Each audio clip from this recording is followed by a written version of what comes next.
Break news. ప్రేమ పెళ్లి చేసుకుని ఆస్తి కాచేసి తనను మోసం చేశాడని ఓ మహిళ న్యాయం కోసం పోలీసుల ఎదుట నిరసన తెలిపింది. ఈ ఘటన గుంటూరు జిల్లా పొన్నూరు మండలం ఆలూరు గ్రామంలో చోటు చేసుకుంది.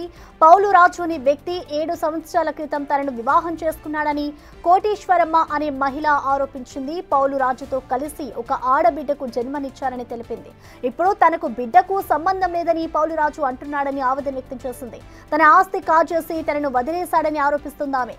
తనకు న్యాయం చేయండి అంటూ గుంటూరు జిల్లా ఎస్పీకి ఫిర్యాదు చేసింది. పేరు పౌలు రాజు, నాది గుంటూరు జిల్లా పొన్నూరు మండలం ఆలూరు గ్రామం సార్. నా భర్త నన్ను 7 సంవత్సరాలు అవుతుంది సార్ నా పెళ్ళి అయ్యి. నన్ను ప్రేమించి పెళ్లి చేసుకున్నాడు. నా పెళ్ళి అయిన తర్వాత, పిల్ల పుట్టిన తర్వాత తను నాకు మా తాతగారు 2 ఎకరాల పొలం ఇచ్చాడు. ఆ పొలంలో ఎకరం పొలం అమ్ముకున్నాడు.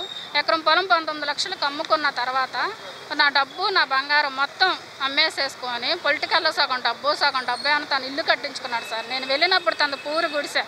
తర్వాత నేను వెళ్ళిన పొలం అమ్మిన తర్వాత తన డాబా కట్టించుకోవడం జరిగింది. దాని తర్వాత నన్ను తక్కువ క్యాస్ట్ దాన్ని, నేను యానాది కులం నాది. నా కులం పేరుతో నన్ను నీచమైన బూతులు తిట్టేవాడు, మాట్లాడేవాడు నన్ను.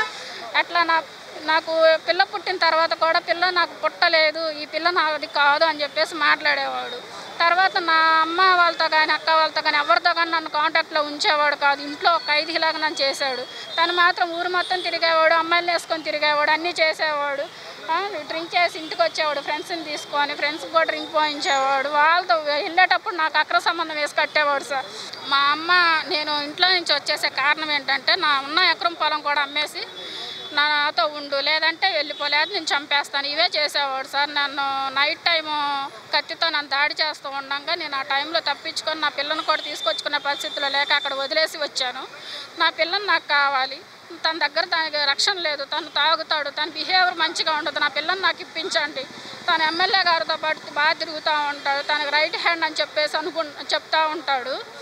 ఎమ్మెల్యే గారు రైట్ హ్యాండ్, నువ్వు ఎక్కడికి వెళ్ళినా, ఏ స్టేషన్కి వెళ్ళినా, నువ్వేం చేసినా నాకు ఎమ్మెల్యే గారు సపోర్ట్ అండాదండ అన్నీ ఉండి అని చెప్పుకుంటాడు. ఉన్నియాలేవు అతనికి, నాకైతే తెలియదు. ఎమ్మెల్యే గారు ఏం చెప్తున్నారు ఇవన్నీ నాకు తెలియదు. పెద్దవాళ్ళతో నాకు శత్రుత్వం అయితే ఏమీ లేదు. తను మాత్రం నాకు చెప్పి బెదిరించేవాడు. ఈరోజు నేను ఏ స్టేషన్కి వెళ్ళలేని పరిస్థితుల్లో ఉన్నాను. నాకు న్యాయం చేయండి మీరు అందరూ, పోలీసులు కానీ ఎమ్మెల్యే గారు కానీ వీళ్ళందరూ నాకు న్యాయం చేయండి సార్. పొన్నూరు దుల్లిపల్లి నరేంద్ర కుమార్ గారితో పాటు తిరుగుతారు. తన రైట్ హ్యాండ్ అని చెప్పేసి చెప్పుకుంటున్నాడు సార్. ఎక్కడ పడ్డా తను ఫ్లెక్సీలు వేయించుకొని తిరుగుతాడు ఊర్లో. అందరినీ అట్లానే బెదిరిస్తాడు, మీరు ఎవరు నన్ను టచ్ చేయలేరు, నాకు ఎమ్మెల్యే గారు ఉన్నారు, ఇదే చెప్తాడు సార్. తను ఎమ్మెల్యే గారు చెప్పారో లేదో అదైతే నేను కన్ఫామ్గా చెప్పలేను.